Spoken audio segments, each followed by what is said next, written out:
And welcome back to the Matt Stats Show. Jason Bryan here along with Glenn Gormley and Kevin Hazard. Today, we talk national duels. They are in our rearview mirror. We just finished up with the NWCA USMC multi-divisional national duels. And if I said the entire thing, and we have to be grateful for our sponsors, but the entire name of the event would take the whole show. But again, thanks to Capital Construction, A Better Way Athletics, and all of the Defense Soap and all the sponsors for over the years at the national duels. But we're going to talk about it today. Why are we going to talk about it? One, it's fresh in our memory. We've got multiple champions, but also there's a lot of history in this event. And also, again, the topic of national duels has come up within the last 48 hours as David Taylor, the new head coach at Oklahoma State, brought it. It's like, hey, why don't we bring back national duels? Well, guess what? We still have national duels. We haven't ever had national duels, at least since the late 80s, and we'll talk about that historically. But it's just been in different layouts and perspectives because Division I has been without it for a number of years. We've got it back this year. We'll talk about that. So before we get going, it's been cold. It's been cold. It's been cold. I was at the Virginia Duels this past weekend where Kevin Hazard, we lost about 14 teams because we got dusted in Hampton. Literally a dusting of snow caused about 14 different teams. The city of Virginia Beach pulled out after day one. We had some schools from Southwest Virginia knock up. Let's just say I walked out, looked at a parking lot. It was wet. In Virginia Beach, I was texting with Cox High School coaches Jeff and Dalton Head, who 20 years after I first met them, I still can't tell them apart. They're twins. Their roads were impassable. It was covered in sunlight, so very, very hard to see. So typical southeastern Virginia weather when they get a threat of snow, all Hades breaks loose, and they don't know how to deal with it. Meanwhile, here in Minnesota, my wife is shoveling the driveway after putting the kids on the bus. So anyway, things happen with weather. Had a bunch of teams down there. It was good to be back in Virginia, but that's kind of ties into what we're talking about today. But how's the weather, Glenn? You had that same storm front come through. How did it handle with the mountains there of Tennessee? Yeah, we had snow here, and I live on a mountain, so it was a little bit rough. But I ran up and down the mountain in the snow every day rather than driving to the gym. So after 2 days, it was totally passable. Nice So flex, nice flex. Kevin, what about you in Delaware? Well, so last Monday, we got 10 inches, and we got another 2 inches that night, and we got a dusting the early part of this week. They still wrestle Didn't that even, weekend in not even Delaware. an inch. Beg your pardon? Did they keep wrestling? Did the high schools keep wrestling? Oh yeah. Oh, yeah. of course we did. Jeez. Anyway. We're considering. I'm not going to harp north. on the school, safety first. I get it, but anyway, the biggest issue was actually the local schools like Hampton, Newport News, York County that they were local, so they weren't getting hotel rooms, and that was the thing. It's like getting on the bus in the morning. Now up in like northern in Gloucester and in Williamsburg, they got 4 or 5 inches, which honestly that's significant. That's like yeah, but when we get a dusting in areas, it's like I'm looking at Wavy Channel 10 and WVEC 13 back home going, you screwed up big. Anyway, enough about that. Today, we're talking national duels, so let's just get to it. We got a lot of stuff going on, so we'll hit the change here on episode 40. And Glenn, wrestling in Cedar Falls. I was there last year at the multi-duels at the Unidome, which had been the home for the event for quite a while prior to it moving around to Louisville, to Springfield, Illinois. I mean, I love the event. I love the event. Sometimes the calendar falls differently where I cannot attend. This was one of those things when I went back home to Virginia and I didn't have hockey over top of me this weekend. So, we've got a lot of stuff here on the show. So what do we have really in Storyland? okay, this is going to be a recap of the tournament that just happened, and a brief history about it, and some stats on it. What teams have won the most titles? How competitive is the field, and why it's so important to the sport. Okay. The reason we do this show is Mike Moyer, the executive director of the NWCA, wants to have a library of statistical analysis at his disposal, and that's why we do this. But as we always have to say, opinions expressed here in this show do not necessarily reflect any policies of the NWCA, nor do Gormley, Bryant, and Hazard always agree with each other's opinions and stuff. Okay. Match Stats is a show based on numbers and statistics and analyzation. It's not based on opinions. Okay. The opinions come from the facts. All right. We started doing this last month where we included the NCAA on the list of four-year colleges. It's a total of 719 right now. And one day we'll be able to go back and figure out just how many schools there were in the NCAA before the NCAA kept great records of that in 81, 82. Okay, we're off to a really good start this year. Like we just looked at, collegiate wrestling is really healthier than it's ever been. Women's wrestling is booming, and we've got more men's teams than ever. 3 intercollegiate organizations for four-year schools: NCAA and AIA and NCWA. Okay, now let's talk about this month's topic: the NCAA and WCA national duels and what we will be exploring. And Okay. as always, Glenn, we do have the slideshow accompanying this. So if you are listening in your car, preferably not while driving and swiping through this, we have the slideshow available at nwcaonline.com and on mattalkonline.com to accompany with this, because as always, we have a lot of charts, stats, facts, and figures, and Glenn will be citing those throughout the course of the show. So when you hear Glenn say next slide, we're actually going through a slideshow on this if you're listening and not watching the actual video, which again is available on Matt Tuck Online and the NWCA Online website. Okay. I just wanted to echo what Jason said about our sponsor, the main sponsor, United States Marine Corps. Hoorah. Thank you for your help to the Corps. Okay. Like I said briefly before, I'll recap it again for people. It's a brief history of the NWCA duels, how many divisions, teams, and states are represented. Okay. The resurgence of wrestling in the 21st century has enabled this tournament to grow. We have a list of the teams competing that competed in the 2025 tournament, and then a list of all the place winners and a list of the past champions and calibers of the field. I'll try to give you a quick history. Clearly, Gorms and Hazard are much older than Jason, but Jason does know so much about this sport. But going back in the late 70s and early 80s, when I was a student at William and Mary, it's when John Graham started the Virginia Duels. Okay, I actually wrestled in it in the second year they ever had it in 81. And it started out with 4 high school teams and 8 college teams. The event still exists, and there were 19 colleges and 48 high schools in 2025. I don't know how many of it actually could compete the whole time, but that's what it was scheduled for. The Virginia Duels and Cliff Keen ran the national duels till the mid 90s. It started in 89 with just a men's NCAA D1 championship. Then in the mid 90s, the NWCA took it over. In 2002, the NCAA men's D2 and D3 were added. In 2004, Moyer added the NAIA and the National Junior College Athletic Association. In 05, the women were added. In 07, 08, 23, and 24, it says the NWCA added the NCWA. I made a mistake on my spelling. Alphabet soup, man. It's everywhere. Yeah. Even we do it. Yeah, exactly. Even we do it. Okay. I'm good with numbers. I don't write well. Okay. So anyway, the NCWA will have their national duels in Newport News. Hopefully it doesn't snow there at all. Yeah, okay. You write gooder.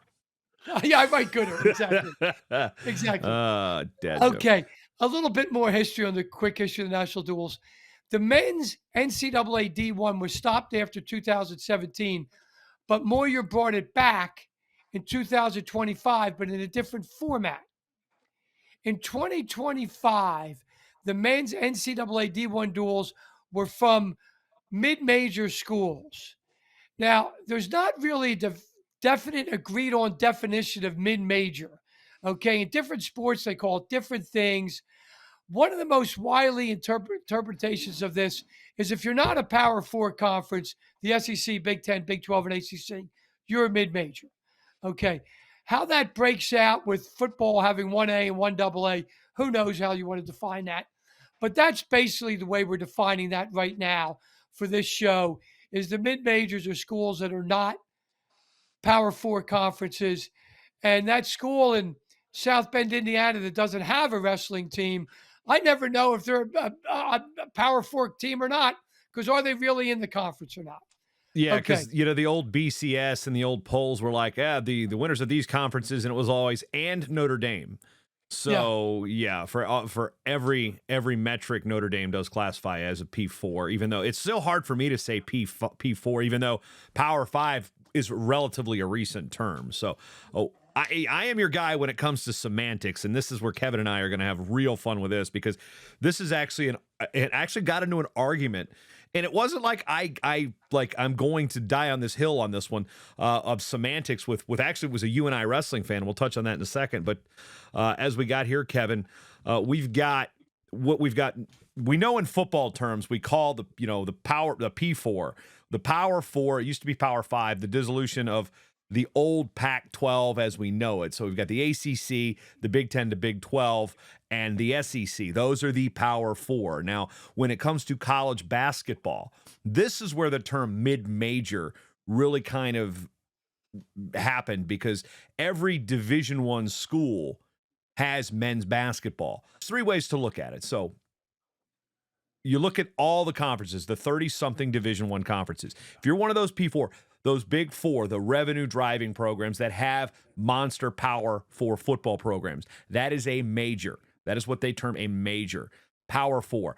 Now, the next tier is what they call mid-majors, and there is a real split on if this is a positive thing, a negative thing, or some people are just like, whatever. So when you look at the schools that have football, that are Division I, that are not in those P4 conferences, that is the best way I can say it's a mid-major, even though I just said it was about basketball.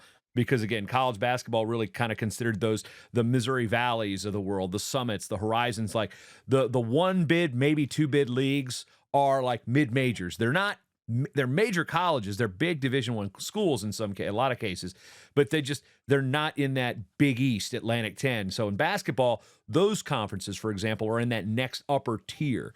Then we get to sometimes what's termed as low majors, or you heard Glenn say 1AA. So again, the split in 1978. We had 1A, then you had 1AA. Then there's what they used to call 1AAA, which are like the Utah Valleys of the world, the CSU Bakersfield. Division I schools that check that mid-major box, but they don't have football.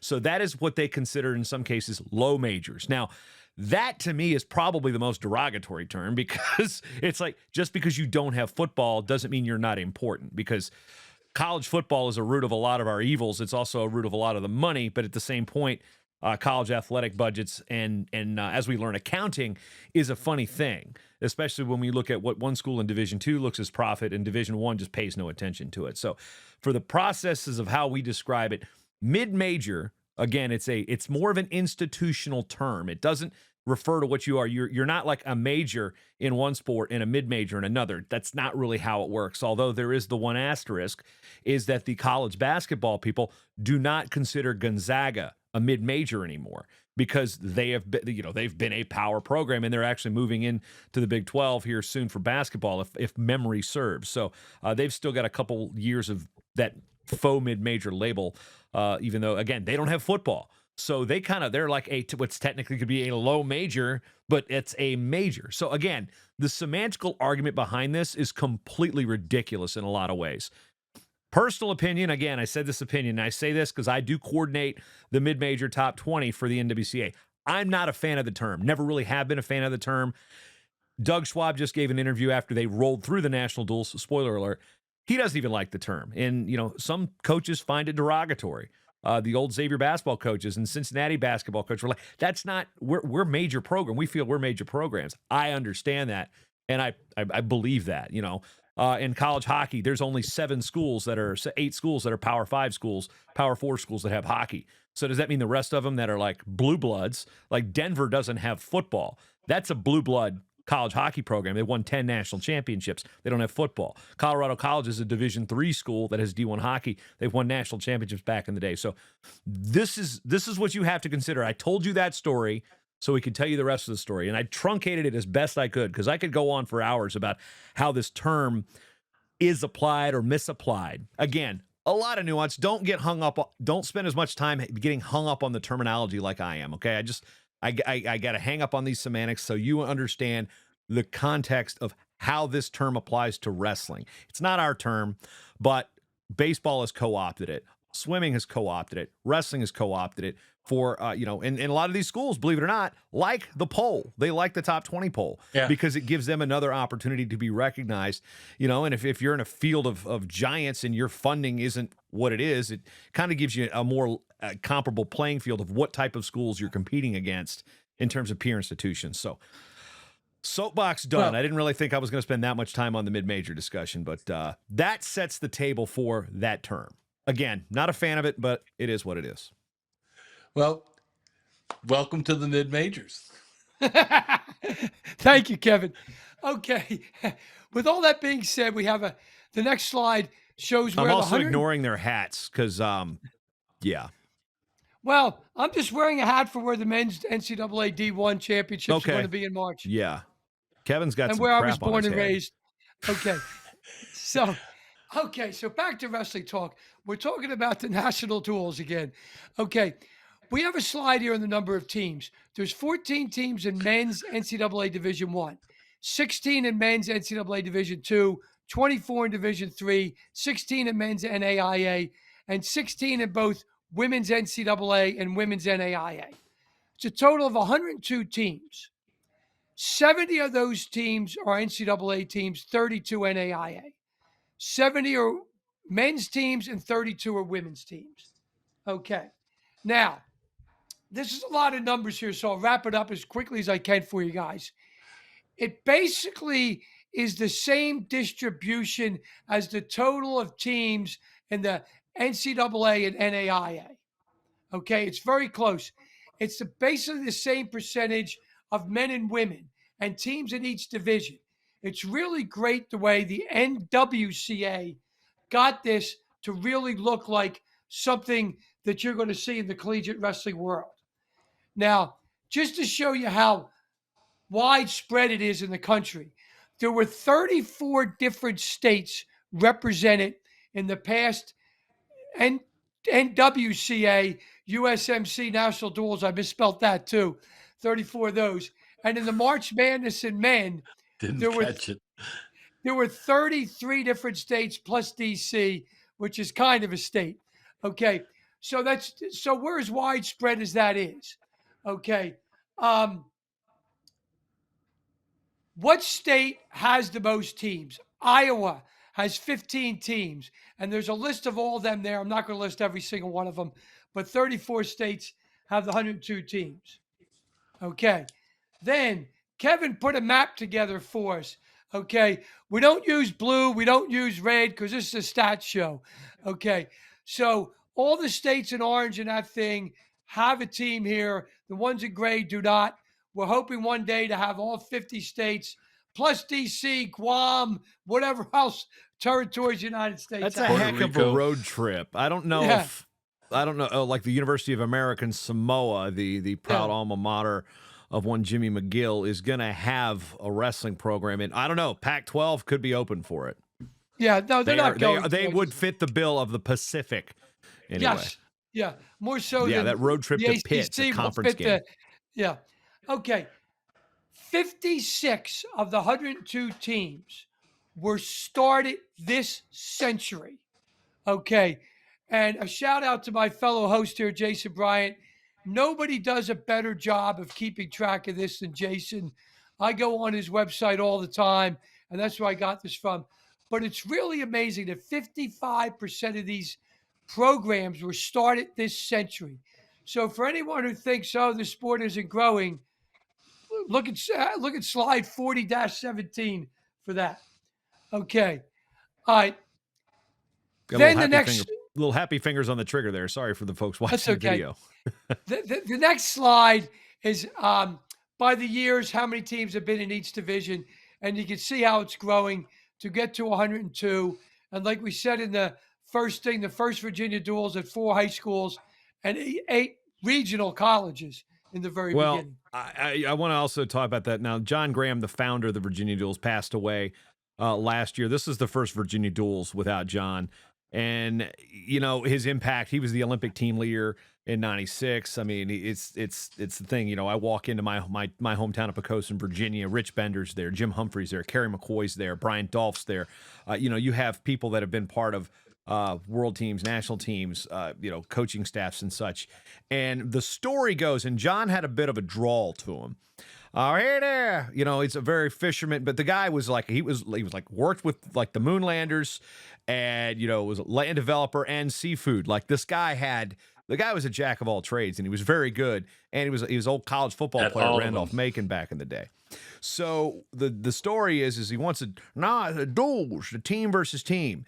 He goes, they're talking about, you need to get a Lehigh or something. No. The story is you need a name people recognize, and we bring up that team in South, but you need Notre Dame. Get power name schools. Doesn't matter how good their wrestling team was. You needed names to get people in the door.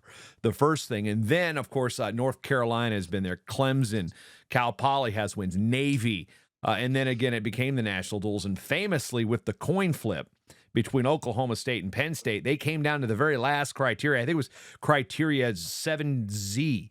Everything was even, and the last one was coin flip, and neither coach wanted to do it. I think it was Chesbro and Rich Lorenzo, if my time frames are right. This was before I really got into it. But yeah, so I don't think it was Joe C. But we're in that range. So there's a lot of history. But John Graham was like, his big thing was like he wanted name schools in there to really get people to pay attention, not realize, because the average sports fan doesn't know that for example, say you see Notre Dame, oh well, yeah, the average sports fan wouldn't think that they're terrible at everything. So just for example, so that's kind of the John Graham idea of what launched it, because team versus team dual meet advancement concept, it was born there. So it wasn't done anywhere before there. So that's kind of the key with. Hence, we kind of borrow a Rose Bowl term, a granddaddy of them all, as Ed Aliverti would always kind of borrow. So that's a little bit of the Virginia Duels tie-in to the birth, BIRRTH and BERTH. You birth something, and you have a birth to the National Duels, for example. Thank you. Also, they had the Virginia Duels this year did have NCAA teams. I know Liberty. Yeah, we've was had there. the Apprentice School is local, and Liberty has been a longtime participant. They participated as a club team, they participated as a Division I team, and they participated again as a very well funded club team. They even have Liberty Club Sports is their like their hockey teams on ESPN Plus, and their club team. It's nuts what that school does with their club sports. But yeah, Liberty and Apprentice were represented. That field, for example, where the growth, this goes to tie into the growth of all the small colleges. Again, when I came through high school, and I'm coming up on 30 years out at this point. Matter of fact, this week is my 30-year anniversary in getting into the sport of wrestling. But there was one Division III school in the state then. Now there's multiple ones, and we had Averett and Ferrum and Marymount at the tournament this year. Well, of course, Apprentice has been a long time anchor of the small colleges, and that tournament is now 16 teams. It used to be 8. It started as a small college quad with like Longwood, Apprentice, like Davidson. There were small schools. Like Davidson would even come in there, even though they were D1. It was like Delaware State and Coast Guard and schools like that would come down and have a quad. Then it blew up into a 16-team tournament. There's all these small colleges in Iowa with the Nationals. We still have no problem getting teams filling that. So D1's a different story entirely, but we'll keep moving. Well, that's another can of worms before I get too fired up on that. All right, recapping, there were 102 teams there at the National Duels this year, 6 divisions, and the NWCA has managed to put together a dual meet tournament that really reflects, statistically, percentage-wise, what the collegiate world looks like. And that's kind of the opposite of what the football is doing with their 12-team playoff.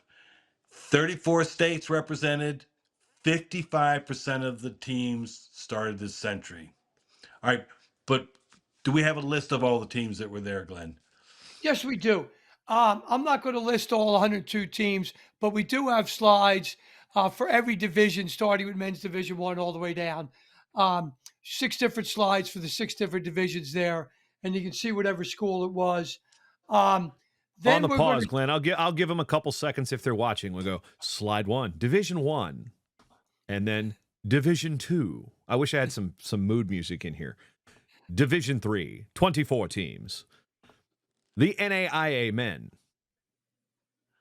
You can can't also do it that pause this as I'm fast. going if you wanted to actually pay attention. Here's the 16 NCAA women's teams. And again, as we are speaking right now at the NCAA convention, there's going to be a vote. And by the time this show is released, it may be passed, it may not be passed, about making women's wrestling the 91st NCAA championship sport. The divisional breakups, that's some minutia, but it's been an emerging sport. Will it be voted on as a championship sport? That's happening this week. Now to the 16 NAI women's teams. And here's what we have as last year with our 5 championship teams. Of course, Glenn alluded to this earlier. There were no NCAA teams in the field this year. Last year, there were 6, including Transitional Bellarmine, which is Division I eligible now this year. So, and then the NCAA is having their national duels in Newport News in a couple weeks. So here's a look at last year's. Again, we had no D1 teams at the duels last year, but it's been a multi-duel event for years. Central Oklahoma, the Broncos, spelled with an H. Wartburg, of course, the usual suspects, Wartburg and Augsburg. They met in the finals this year. Life won their first men's NAIA men's championship last year and actually broke Grandview's, I think it was like 162 NAIA dual meet wins in a row. Snapped that in the finals. Iowa had a barn burner. One of the best dual meets I saw all last year was at Iowa North Central dual meet at the National Duels. Had the opportunity to call that.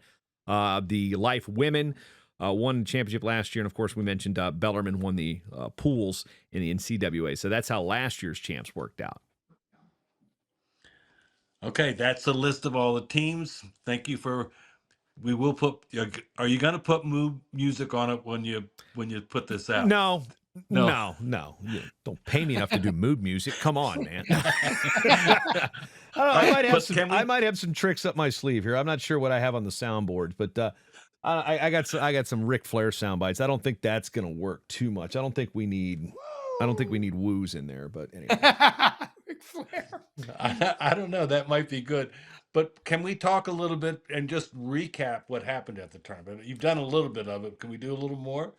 I could do a little bit of that. So Division I, as we alluded to, these are the mid-major schools there. Northern Iowa has been on a roll. They're coming off a win over Nebraska, which at the time I think was ranked fourth. And then UNI undefeated right now. They lost 5 matches the entire tournament. They lost 1 in the finals, 1 in the semis, 1 in the quarters, and 2 in the first round. The format here is every team was guaranteed 4 bouts. Some schools got 5, so it's also bang for the buck. There was also, I'm not sure if there was the open attached to it this year, but that's also a place where you can get some matches. Here you see Northern Iowa over South Dakota State, a couple Big 12 affiliates in the finals. Little Rock, South Dakota State had beaten them in the semis. Northern Colorado, also Big 12 affiliate. UPenn from the Ivy League, Wyoming, Central Michigan, Drexel. Interesting enough, Penn and Drexel, they're about a mile, not even a mile from each other. You could walk. Some of the buildings, you don't know which one's which. Yeah, you get off at the 34th Street station. There's a good cheesesteak truck right on the back alley, right behind Drexel. I found that on a layover last year, and they met. They go all the way to Iowa. They meet. I don't think they were actually scheduled to meet each other, so they did the cheesesteak trophy in Iowa, which is known for its pork loin sandwiches. So that's how the D1 shook out. I mean, again, Northern Iowa's on a roll. They're just having a great season. Division II. Huskies of St. Cloud State. That's a school I know pretty well. I announced 2 sports there. They beat Central Oklahoma. That's a rematch of last year's final. Central Oklahoma won the first 4 matches, and then St. Cloud went on a roll, sweeping the last 6, including an overtime win at 57, in which Joel Jezeroga beat the returning national champion. That's the thing that makes like the dual meets so exciting. Is like that's an overtime match in the middle of the duel. That changed a lot of things. It comes down to heavyweight. And LaRon Parks is a returning All-American. He was at Notre Dame College, which has won one of these events before in the NAI. Well, that school is closed. He had a year of eligibility. He's at St. Cloud, gets a takedown in a tie match literally with 2 seconds to go to give St. Cloud State an 8th national duels title in Division II. Central Oklahoma also is the team at the national duels when they were in Louisville, snapped St. Cloud State's 77-match dual meet win streak, which is the major college record. And I say major, that's, again, we're getting into terminologies. The NCAA record for most, because Grandview has 117 in a row in the NAIA against all schools. St. Cloud State's got the NCAA record at 77 in a row, which they set in the semifinals against Nebraska Kearney, and then lost the very next match in the finals against Central Oklahoma a couple years ago. So UCO and St. Cloud State have had a nice little dual meet rivalry there in the finals. Of course, the usual suspects, Nebraska Kearney has had a tremendous history in this event. McKendree, Parkside, which has been on a heater here in the last couple years, they're in the same conference with St. Cloud State. That'll be a nice duel January 31st at Hallenbeck Hall. A little plug for the Huskies there. Grand Valley State, varsity program now. They've actually won 2 NCAA titles. We'll actually get to that later. Augustana, Coach Jason Rietmeyer out down in Sioux Falls has a great job with that program there, and University of Mary Adamaha has done a real good job with that program there. That's a tough conference there because you've got St. Cloud State, Parkside, Augustana, and Mary are all in the same conference. They're in the same regional, so that's going to be tough. And as you might expect in Division III, guys, just like the Nationals, Battle of the Bergs, Augsburg, 1 point over Wartburg. This one came down to heavyweight. Wartburg came down to heavyweight in the semi against Johnson and Wales, which finished 4th. Mitch Williamson got a fall at heavyweight to give Wartburg the push into the finals. They were the top seed. Augsburg was the 3 seed, beat Wisconsin Lacrosse, which was the 2 seed. Every single year that these two teams have attended, they've won it. The one year that Augsburg or Wartburg didn't win it, both had issues with pandemic, travel, weather. There was something going on in Louisville where neither team actually could attend. It's the only year neither Augsburg or Wartburg have won it. Grandview won a 12th title in the NAIA, avenging the loss last year against Life. And what's also interesting is that, again, Iowa North Central on the women's side, rematch again. Not the duel it was last year, but you've got Kennedy Blades and Macy Kilty. You got world and Olympic medalists sitting there in the lineup, and you've also got some pretty good battles. Bellamere was at Iowa. Now she's at North Central. Wrestled against her former team there, so that's interesting. Of course, the usual suspects, McKendree and King there. Presbyterian, one of the 4 Division I schools, sitting there 5th. Colorado Mesa, Aurora, relatively new program. And Wartburg, with its men's tradition, a relatively new program there on the women's side. The NAIA Women Life back-to-back champions. Coach Ashley Flavin, probably one of my oldest friends in women's wrestling.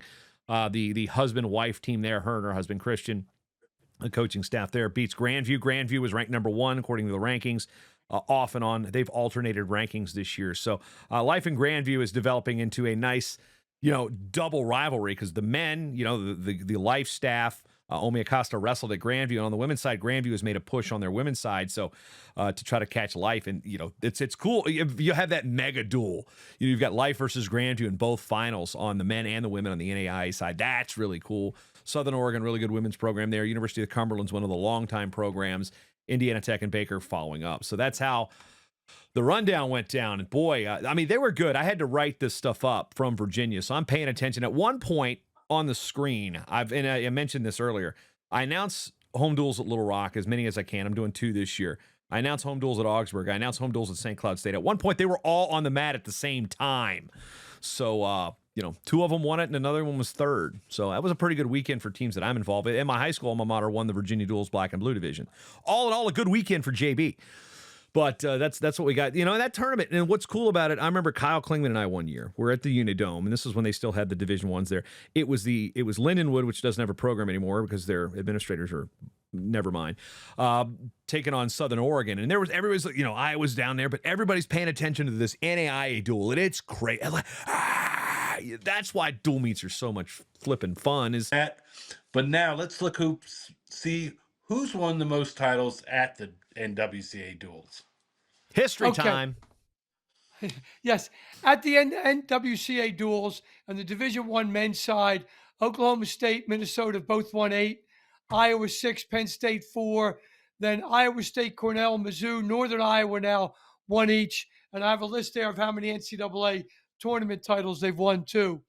Then we go. Let's go back to that. Sure. So Oklahoma State has a new coach, and what did he say this week?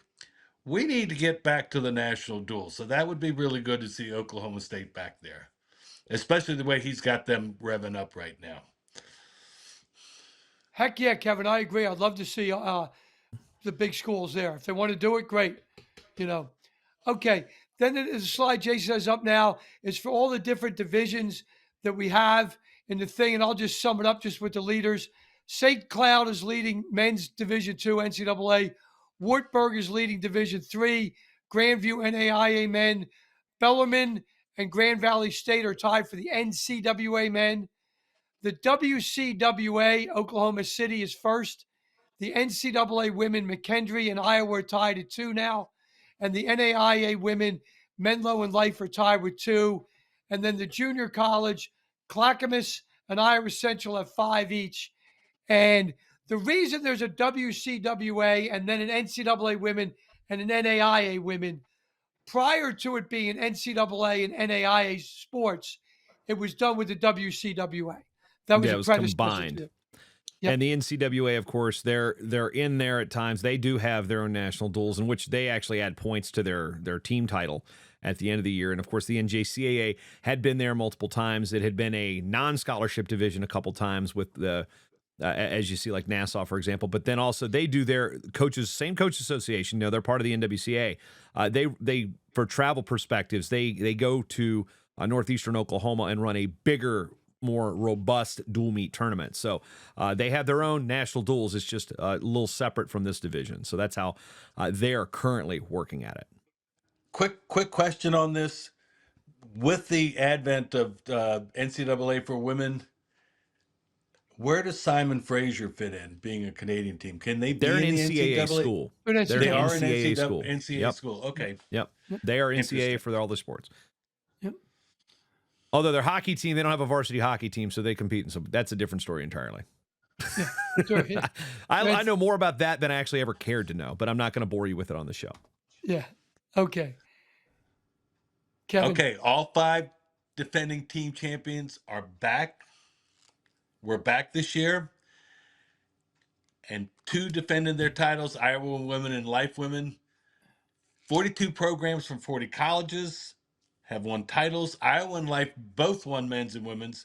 Kings women and Notre Dame men won titles in 2 different divisions. Now, how competitive were they in 2025? I think we've just gone through all that. Yes. Okay. So the next thing we do is we look at how they're ranked. Once again, thank you, Jason, for doing all those rankings. I do it for top 10, number 1. Number 2, it'd be the top number based on how many teams are the respective division. In other words, if you had 16 teams, that would be top 16. If you had 24 like men's division 3, it'd be 24. Then we go to top 25. And I want to say something here. In the men's Division One NCAA national duels, the rankings we used were the mid-majors. I'm sorry to use that word again. The mid-major ranking. That's the title of the poll. You're not factually incorrect when referencing that ranking. It was the mid-major top 20. That's the name of the poll. Yep. And since a couple of these polls only go to top 20 that Jason releases, he releases his others receiving votes. So that's how I got the top 25 on that. Now, one thing I want to say here, there's some people that I'll see in the suite in Philly, okay, at the NCAA Men's Division One, that complain that there's no NCAA Men's Power 5 teams at the duels. And I'll echo Lee Corso, not so fast, my friends. 95%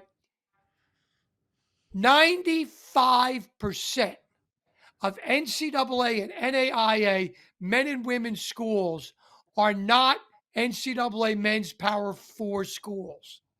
So if you just want to go to a tournament that features literally the big boys, okay, you would be ignoring 95% of our collegiate world at NCAA and NAIA. Okay, the growth in this sport is coming from outside of NCAA men's Power 4. So let's give these coaches a chance to go back and hold a trophy. Of course, University of Northern Iowa didn't have to travel at all to present their trophy because it was in their building. But it's a great thing that the NWCA is doing this. And thank you once again to the Corps for making this possible. Now, in this slide, okay, a little bit over 81% of all the teams in this tournament were ranked in the top 25 across all 6 divisions. That's pretty healthy. Okay. 75% of the top 10 teams across 6 divisions were there. Okay. That's amazing. Now, in the chart before that, only if you have 16 teams in your division, only 10 of them can be ranked in the top 10. Okay. So you will not have 100% in that thing. Okay. Just so you guys understand the math. Okay. In the category that we go down to the ranking based on how many teams are in the prospective division, 68.6, or a little bit over 2/3, okay, are ranked where they could be. So that is 2/3 of the way to having a perfect tournament. Now, guys, what's so impressive about this is a lot of these are smaller schools. Okay. Not everybody can make a road trip across the country and do all this stuff. That is an impressive job. And once again, 81.4% on the top 25. So for Moyer and his staff to get 2/3 of all those available teams to come there, that is a remarkable feat, guys. That really is. That's try putting something like that together. Unless you're a self-made billionaire and you can pay everyone to come, it's a pretty impossible task that he's done a great job with. So, what I'm saying, guys, as a statistician, this field is very, very strong, and it's doing something that is unbelievable for this sport and that I really feel we need. I was a guy that was at the first Virginia duels, wrestled in them, coached in them in the early days. I think the dual meet thing is great for it. And for schools that do all this stuff to come here, thankfully we do it. And good luck. Mike Moyer, keep doing it every year. Okay, that pretty impressive. 80 plus percent of the top teams there. And thank you for that. And since you're impressed, I'm impressed. Okay, enough with the stats. Thank you, Let's Glenn. talk What? about why No, this no, it's a tourney is stat important. show. You can never be done with the stats. Anyway, yes. Okay. Here it is, guys. This is kind of like an open forum between the three of us right now. Why is the NWCA National Duel so important? I think it's just so important because the dual meet tends to be overshadowed in our sport, number one. Okay. Because you remember, everybody knows who won the 2024 men's D1 last year. We are Penn State, right? But the dual meets, I don't, know if too many people know who won all the dual meets. I think it's a great thing. I think it's great to have people in there. They have the 102 teams. Uh, it limits the travel for the fans. They only have to go to one place to watch, as Jason said, a minimum of 4 matches. Okay. And 6 different coaches will be able to come back with trophies. And you can see, if anybody's been to the Unidome, like I've been many times, it's a great arena. You have a football field where you can put more than 8 mats on, okay, like the Junior Nationals used to have when it was at the Unidome. And you really have a chance to see a lot of exciting action. Just like at the NCAA tournament, the first round is better to have more good action than the finals because you have 8 mats versus 1. So I'm all for this tournament, guys. I think it's great. Jason and Kevin, give me your feedback. Well, I'm always a big fan, and again, I like we know, like, we think we have a crown jewel, especially the Division One level. Our national championships that's the party spot. That is our Mardi Gras of wrestling. It is where you got people going 40, 50 years in a row. You talk about the people that are in the William and Mary suite.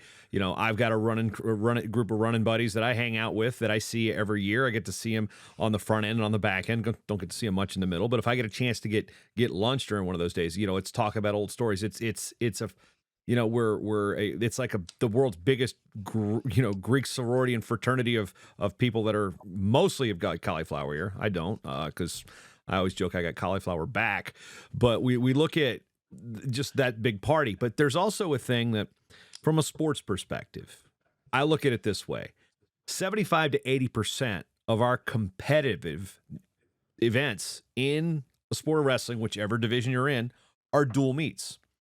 I think one of the flaws in our sport is we determine a champion or crown a champion in a way that's different than how we wrestle most of our competition.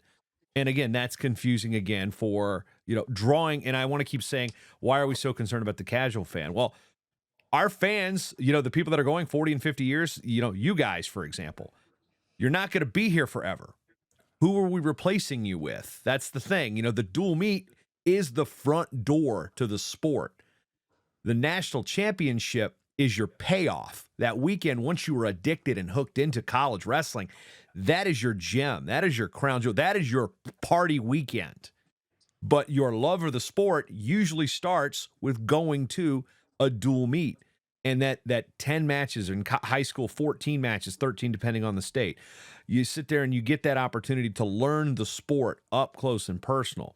Then you see your team versus team, the advancement. This is where the Virginia Duels 30 years ago this week basically crafted my love for the sports. I'm an advocate for the dual meet because it was my entry point. I was the casual sports fan who stumbled across the dual meet, happened to be at a program that's good. Again, why was Iowa got so many fans back in the day? They were good. They drew people in. Winning teams usually breed most fans because the winning is addictive, and they do that with bringing people in the dual meets, and then they get them hooked. Then they go to the national tournament. You don't just start out being a fan by going to nationals. So that's the one thing I see. The dual meet advancement. You see the cheering. You see like these high school kids, especially love with the high school kids when you get basically your scrub heavyweight. And I hate to your scrub heavyweight that you've had out for maybe 3 months gets the biggest win of his life in a dual meet advancement tournament, and he is the hero of the day. It's not your state champion that wins the dual meet for you. It's for lack of a better term, it's your scrub. And it's something that makes their career. It also it's so high drama. We had so many matches come down to heavyweight. Tony Rotundo captured a great picture in college of the apprentice school heavyweight getting a fall for them to win. I think it was 5th place or advanced. And just the joy the whole team celebrates versus you've got one guy over there making weight for a semifinal while another guy's in the blood round that he's not paying attention to. I feel it's a real team builder too. So I'm an advocate for dual meet advancement. I'm also 100% biased because I was born out of the Virginia Duels, the birthplace of the dual meet advancement concept. Again, from a sports perspective, 80% of our matches are wrestled this way. I think we should crown a champion that way. Don't change the national tournament. I think the team score, I don't feel like any but 5 teams a year care about the team score. The Citadel's not going to the Nationals hoping, hey, let's take top 30. That's not what happens. You go for the party. The individual is where the crown jewels. The team score is a byproduct of what it is. But again, we also have a sport that we determine a team champion in a format that you cannot physically count every team score on your hand. You can't tabulate without a computer. That to me is somewhat illogical. Not saying that there's been a problem with that in the past. It just doesn't, to me, it just never made sense. I've always disliked team scoring, even before, I don't care if it's dynasties or not, because you look at the dual meet teams, the champions, Wartburg and Augsburg have won every single one they've been in for the last 20 years. That's probably not going to change. But Johnston Wales came close. Wisconsin lacrosse came close. One year, Concordia of Moorhead was in the finals. Central Michigan had the number 2 dual meet team in the country one year. Edinburgh. You've got your Lehighs of the world that have the dual meets that knock off the Ohio States. The NCAA basketball tournament, for example, it's a team sport. Well, the best team doesn't always win. Why do we want to make sure that the best team always wins? That's not fun. Chaos is fun. Chaos. I'm off my soapbox.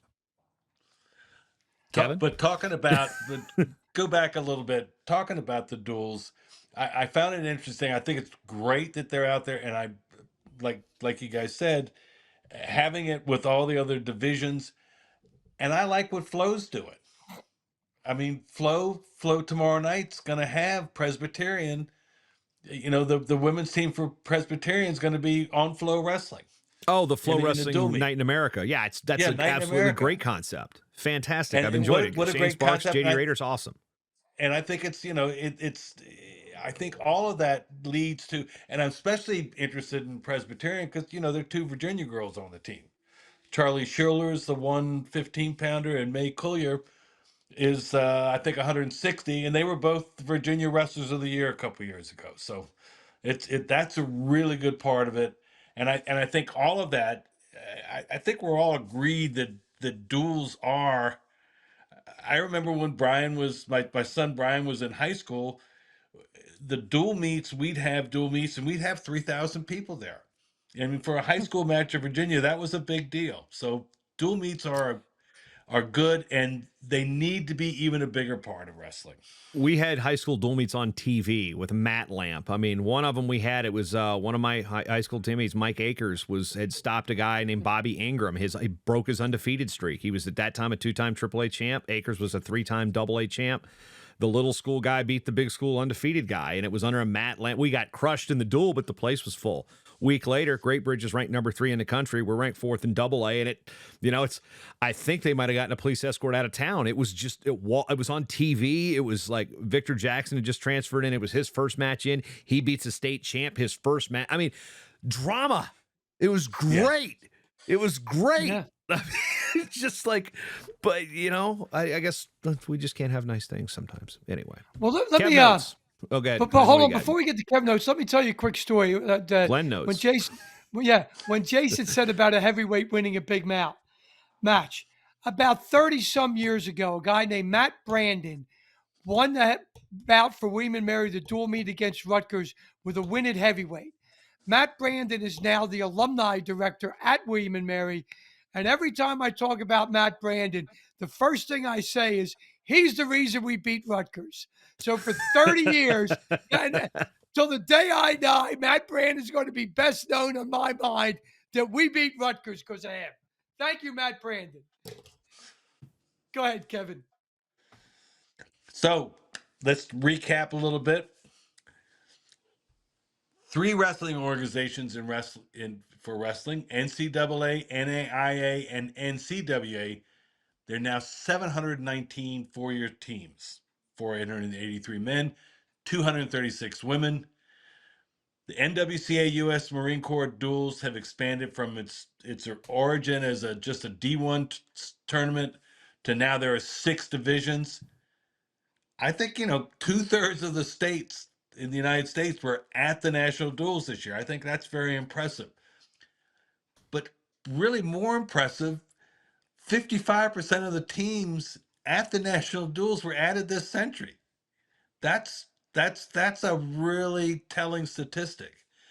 And the 2025 national duels, I mean, when you go back and look at the chart, it almost matches how they line up. The number of teams almost match how they line up in the wrestling world.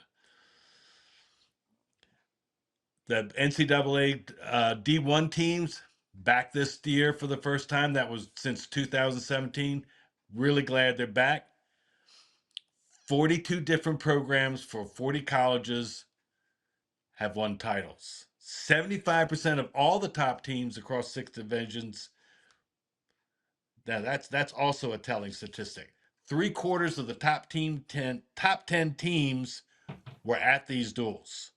80% of the teams across all 6 divisions were in the top 25. And due to a scheduling conflicts, NCWA were not there. But we all hope they'll be back with future national duels. But they were at the Virginia duels this year, which is really nice. Yep. I thank you for that, for the Kev notes.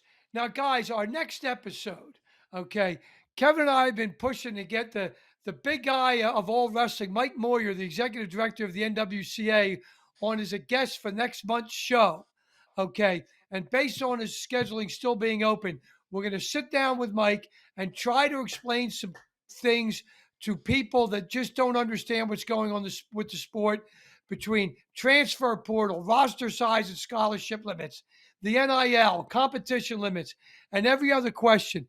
And Kevin and I believe between Mike Moyer and Jason Bryant, we're going to get a show out there to educate people on these topics. Okay, so hope to see you guys next month in February. And until then, for my fellow co-hosts, Jason Bryant and Kevin Hazard, I'm Glenn Gormley signing off for Matt Stats.